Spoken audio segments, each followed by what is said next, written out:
was the best feeling ever, just to see familiar faces that I haven't seen in such a long time, and to see how much the students have grown. A lot of you have longer hair and are taller, which is really neat. But yeah, it's made all the difference just to be able to be back in the classroom face to face.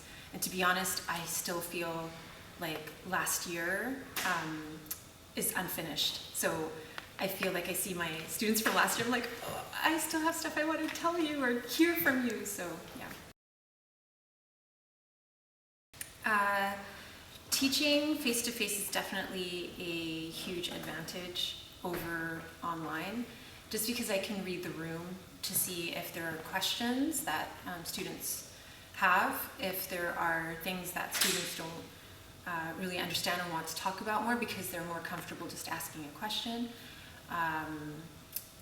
The online is also a nice backup because students can email or message for clarification after the fact. So I actually kind of like the hybrid, but yes, face-to-face always is preferred. Yeah.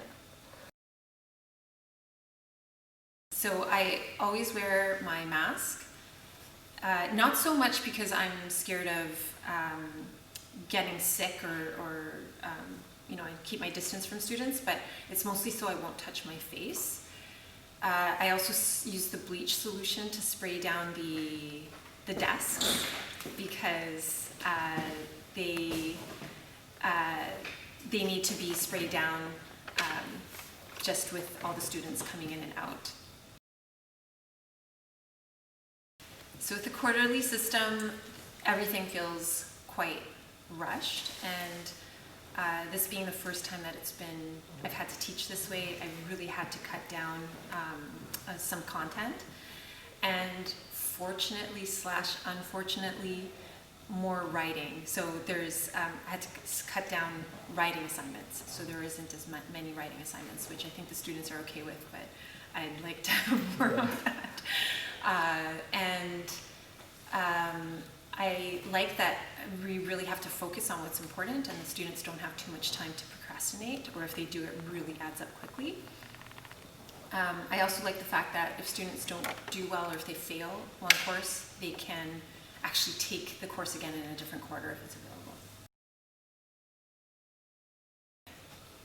Yes, I have many worries and concerns that I don't necessarily want to dwell on, because there's a difference between legitimate worries and concerns and anxieties.